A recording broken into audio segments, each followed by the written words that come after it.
Control Accounts, Paper Code 711021, May-June 2012, Law by Control Accounts. We are discussing CIE past papers with explanation. Question: Law by sell goods on credit.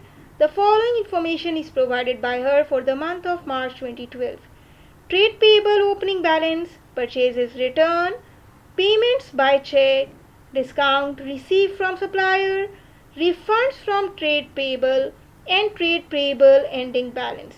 Only the purchases on credit are not given. We'll prepare the purchases ledger account for the month showing the value of purchases for the month. When we'll enter this opening balance in the credit side and we'll enter all these amounts, we can automatically determine the purchases figure which is missing. Let's start. Opening balance will come in credit. Purchases return will decrease the payable, it will come in debit. Payment to supplier will decrease the payable, will come in debit. Discount received will decrease the payable, will come in debit. We know that refunds from trade payable are actually increasing our payable, so it will come in credit. We know that the ending balance is 9150, we'll put it in the credit side.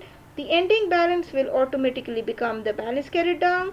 When we'll add all these amounts and we'll subtract the opening balance and this 700, the balancing figure for this question will be the figure or the amount of purchases which we were supposed to calculate for law buys. So this is how the purchases amount could be calculated. Total all these debits including balance, subtract this opening balance in 700, we'll be able to calculate the purchases amount. Part 2. State 2 benefits of law maintaining control accounts. 6 benefits are given, you can use any 2 of them.